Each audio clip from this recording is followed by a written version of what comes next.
guys were doing this, But when I found out that you guys were doing this, I wanted to tell the story of a man called Abu Sayyaf. I wanted to tell the story of a man called Abu Sayyaf. Abu Sayyaf, Abu Sayyaf, or Adem Amin Hassoun, built an orphanage in Sarajevo. built an orphanage in Sarajevo.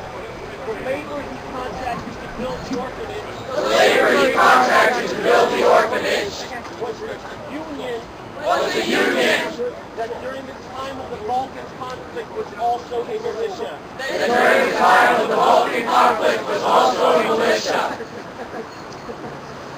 During the Clinton administration, This group was applauded. during the Bush During the Bush administration, after 9/11, this group was labeled a terrorist organization because he gave money because he gave money to these people to these people to build the structure that became that orphanage. to build the structure that became that orphanage. He was charged with something called material support to terrorists. He was charged with something called material support to terrorists. He was sentenced to 25 years in federal prison. He was sentenced to 25 years in federal prison. What makes it worse What makes it worse is he was born in Gaza. he was born in Gaza. He moved to the United States when he was 20. He moved to the United States when he was born in Gaza. He moved to the United States when he was 20. He moved to the United States when he was 20. They took away his citizenship upon arrest. They took away his citizenship upon arrest. No other country is willing to accept him. No other country is willing to accept him. And the United States doesn't recognize the territory of Gaza. And the United States doesn't recognize the territory of Gaza. When I heard about the NDAA, When I heard about the NDAA, I don't know I don't know if it will affect all of us, if it will affect all of us, but it will affect someone like Abu Sayyaf. but it will affect someone like Abu Sayyaf. I'm a vegan. I'm a vegan. When I went to prison, When I went to prison, I had a hard time finding food. I had a hard time finding food. When I arrived at the Communications Management Unit, When I arrived at the Communications Management Unit, Abu Sayyaf went to all the Muslims Abu Sayyaf went to all the Muslims and collected all of their fruit and collected all of their fruit and put it on my bed. and put it on my bed. This is the type of person he was. This is the type of person he was. The United States government The United States government calls him Adem Amin Hassoun. calls him Adem Amin Hassoun. He calls himself He calls himself Abu Sayyaf. Abu Sayyaf. In Arabic, In Arabic, Abu means father. Abu means father. Sayyaf Sayyaf is the name of his son. is the name of his son. He said the one thing the United States government He said the one thing the United States government could not take from him could not take from him was the love he had for his son, was the Sayyaf. love he had for his son, Sayyaf. I came here today because I came here today because all the men that I left behind in there all the men that I left behind in there don't have any voice, don't have any voice, and they need people's voices like yours. and they need people's voices like yours. That was one unit in 2008. That was one unit in 2008.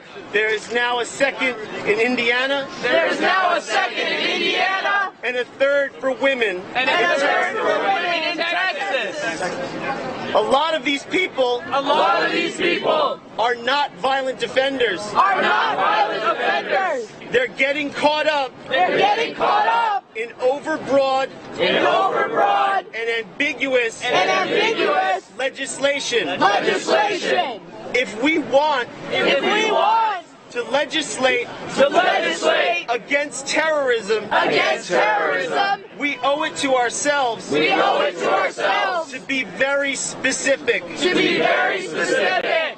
A law like the NDAA A law like the NDAA is so broad is so broad It can be used any way a prosecutor wants to use it. It can be used any way a prosecutor wants to use it. And what I'm afraid of, is this law would mean more Abu Sayyafs.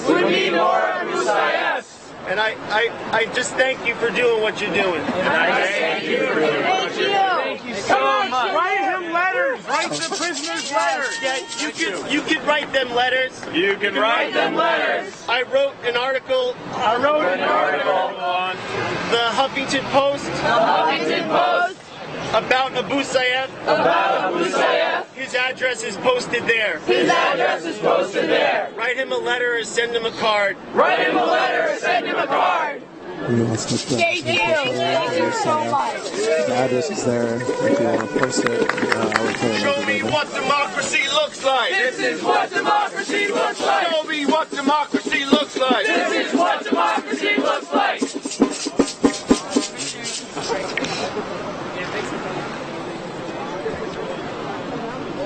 It is important that we continue to raise our voices. To continue to push our government leaders. Even more important, society that surrounds us. It is the people of this country that must know. You stand in ignorance. Because they choose not to know. They must know. Raise our voices. We will be heard. Abu Sayyaf, Huffington Post article, if you could look into that and find out the address. I'll be running around. I don't think I'll actually have a chance to look into it until like 2 in the morning, and so if you could help me out, that'd be really good. Again, if you want any comments or anything you'd want to just talk about the channel or how to improve the coverage that me and Occupy is doing right now, please email us at occupynyc@riseup.net. Also, if you just want to have a conversation about what you saw, I'm very willing to write you back, talk about it. I mean, some of the things that we experienced when we're doing this are pretty eye-opening. That was intense. Before we start raising our voices again, What's that? What is this? You write messages on it? to make sure they can hear us loud and clear. I'll make a little translation. On it or whatever the hell,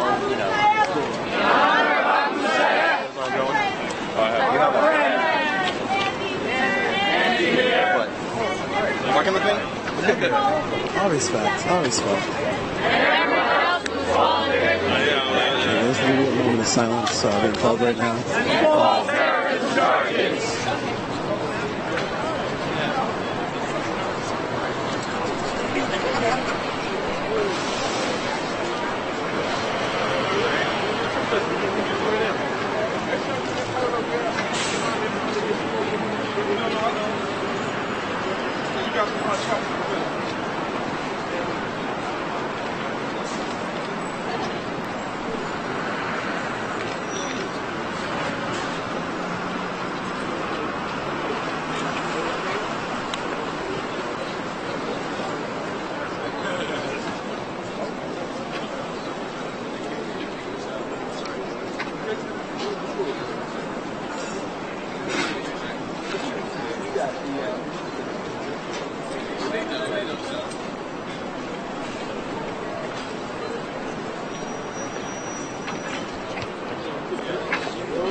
Mic check. Mic check.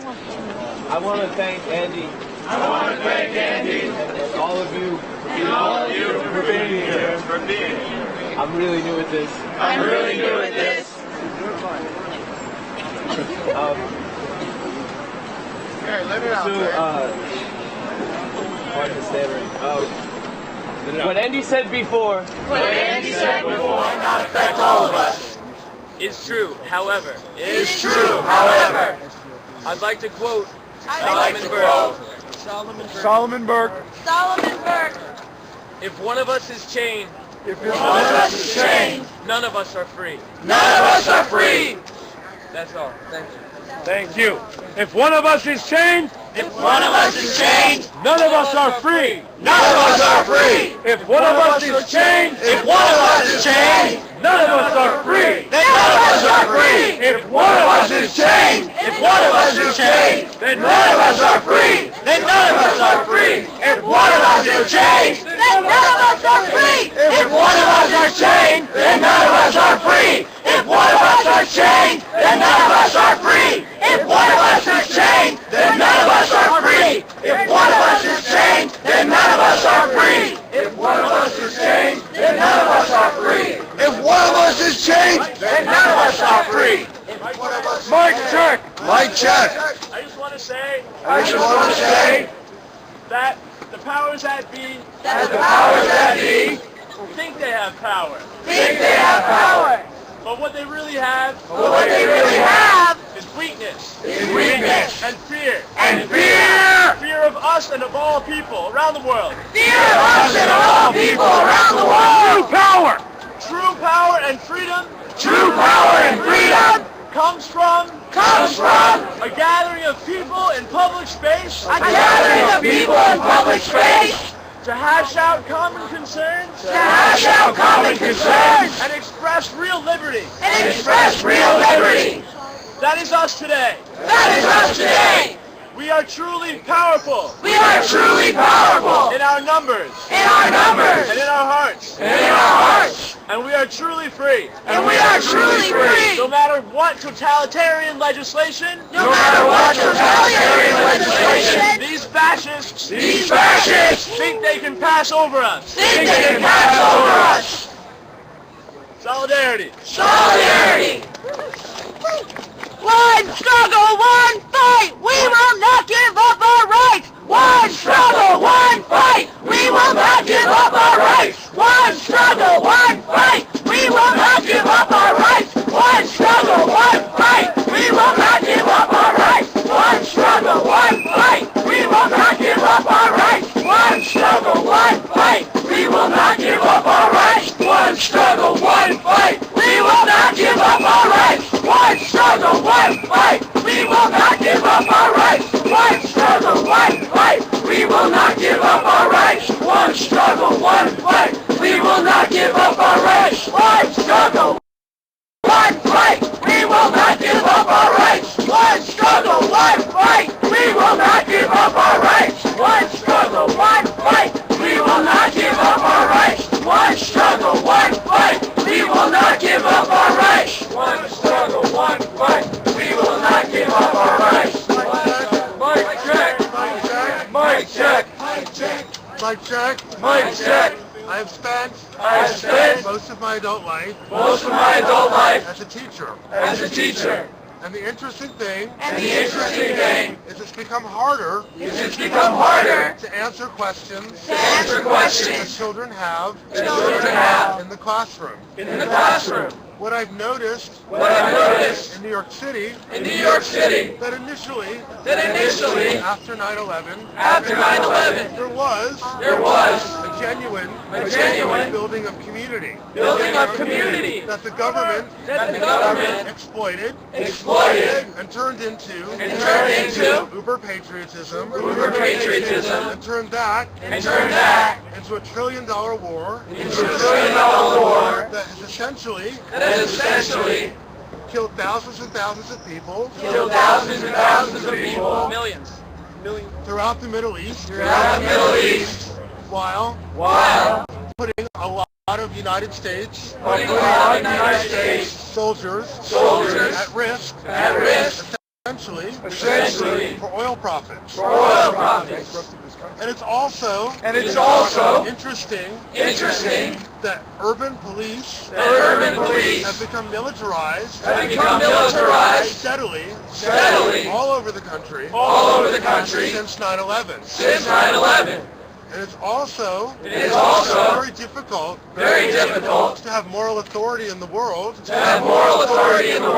when you are engaging in things like indefinite detainment.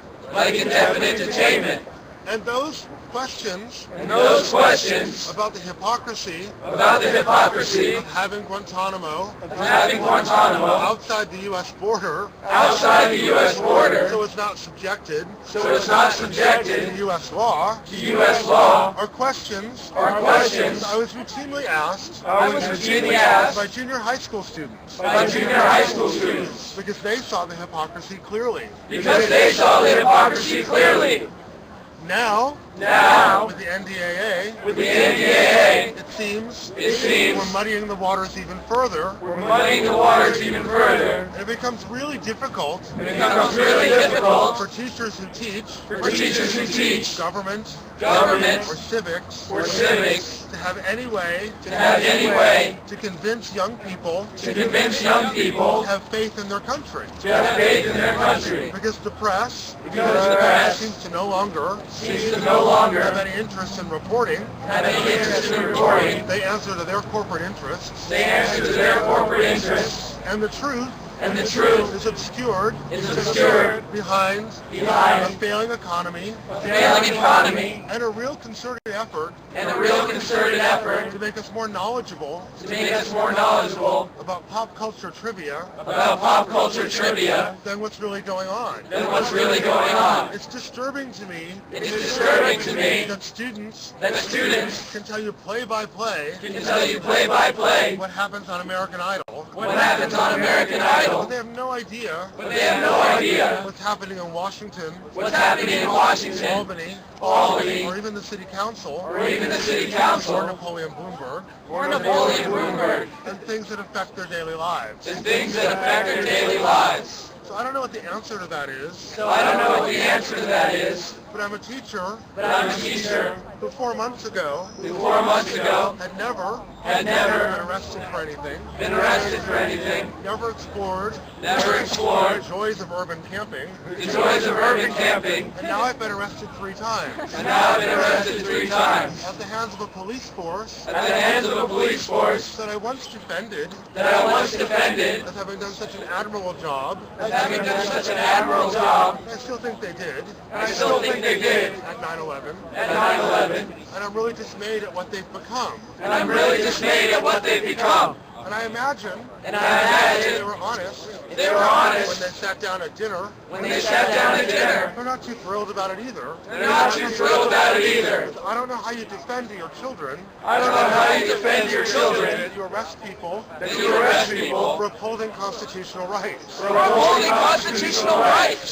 The story that you told, I wish was told to every government class across this country. Because the education of what's really going on can empower us to take our rights back. That's it. Woo! Yeah, but the top spot doesn't really work well with a sunflower. So that's why he put it for that one. Alright. Okay, hold on a minute, guys. We gotta switch batteries.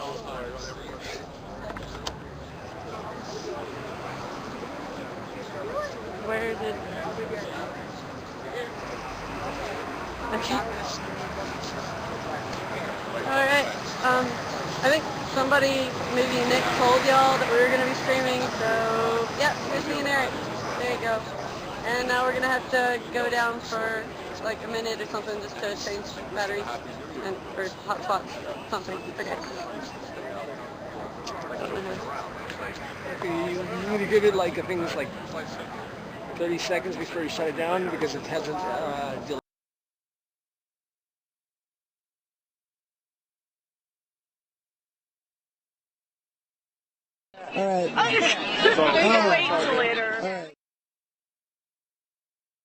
happened to the global eviction, and sorry that I'm talking about everything happening, is the NYPD was somehow in the building and said that the place was unlivable, and they were there with the building department. The people who lived there started giving them paperwork for each reason. They're like, oh, well, you can't be here because of this. And like, oh, actually, we went to a judge for that. Here. You can't be here because of this. Like, oh, we went to a judge for that too. Here.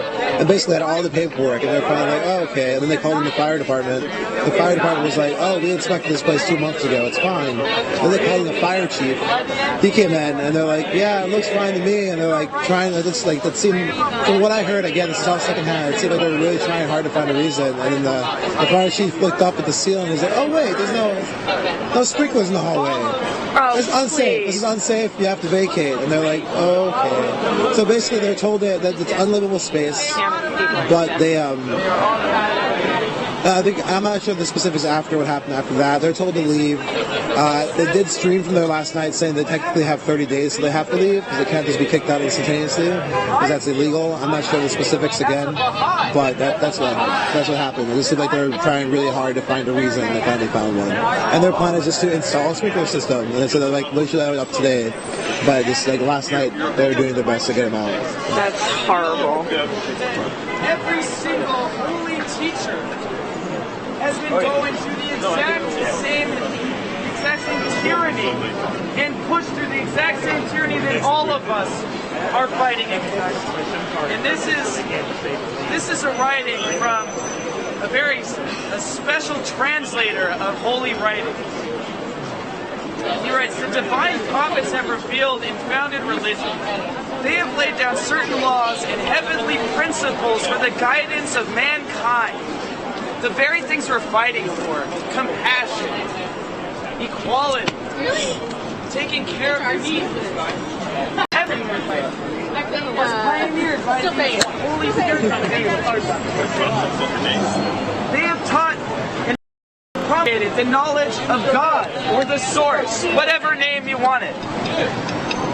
Gradually, these heavenly teachings and foundations of reality have been beclouded by human interpretations and dogmatic imitations of ancestral beliefs. The essential realities which the prophets labored so hard to establish in human hearts and minds while undergoing ordeals and suffering tortures of persecution have now well nigh vanished. Some of these heavenly messengers have been killed, some imprisoned, all of them despised and rejected while proclaiming the reality of divinity. Soon after their departure from this world, the essential truth of their teachings was lost sight of and dogmatic imitations adhered to. As a Baha'i, I cannot speak on behalf of the faith or the Universal Assembly, but I know that our faith teaches that this old world, this order, and the so-called New World Order that they speak of, is utterly, fundamentally against God. And in the writing of the NDAA, that is oppositional narrative. I am going to be under the scrutiny of countless people, probably, to find an excuse to detain me for speaking what I believe to be God's word. And I think that is an incredibly important thing for people to realize. That this is for all faiths. That Jesus fought against the banks. Is he a terrorist? Why is it that those of us who are trying to bring truth, who are trying to call out these financial terrorists out on their lies, on this constructed, designed failure of our economy, that we are terrorists when we just sit in front of the stock exchange while they stole from 16 to $29 trillion. Look at that article if you want. Ask yourself that, and ask yourself, who's going to win the fight? Those of us who recognize these principles, these divine laws that guide the whole universe, or these completely crooked people who are so enveloped in themselves that they have to create buildings to feel better for themselves.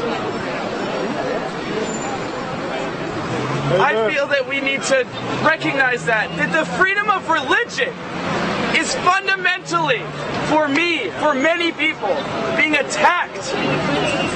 And that is not America. Obama is not American. He might have been born here, but I don't think he's an American. I count him among one of the greatest of high traitors to humanity. And I think we need to call him out on that. And I think we need to call out every single one of these damn senators on the fact that they have destroyed the freedom of religion, destroyed an 800-year-old tradition of habeas corpus, have rendered our land hostile to its citizens. They are the greatest traitors of American history. And they will go down in history that way. And they are the greatest traitors of mankind. And in my opinion, in this day, they are the greatest traitors of God.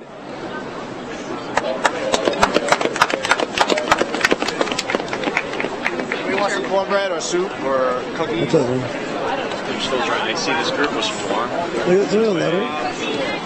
without the organization. They were just like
or 780 3rd Avenue in Manhattan, which is the offices of two senators who signed on to the NDAA. Again, that number was 87 senators for, 13 against. I'm not exactly sure what the House representatives looked like when they said part of the bill. And they were signed into law January 31st, right before the new year, with a signing statement by President Obama saying that he is hesitant, this is a paraphrase, he is hesitant to sign on to this, but that his administration will not detain Americans indefinitely, which basically explains that other administrations will be empowered to. And also, we can remember that this administration also said we took on Guantanamo, also said many things that have not followed through on. But his signing statement basically is proof of itself. If anyone wants to look into the law, into the bill, it's Section 10 that is specifically about what we're talking about, the identification of American citizens. This started at noon in front of the Public Library in New York, where there was a press conference with various speakers, all pretty on point, well aware of what's going on. Many of them were from different affected communities who have been experiencing this beforehand, with this indefinite detention beforehand, like Muslim communities, just minority communities all over the world, and now this is when we let this do it openly.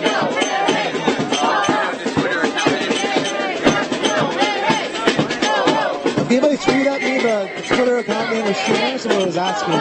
Maybe you follow me on Twitter. Maybe include that. I can pass it on.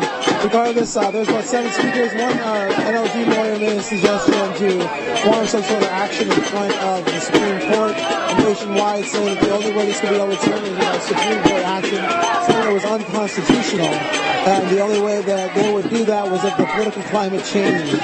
So in order to make the political climate change, people have to run the streets, as I suggested.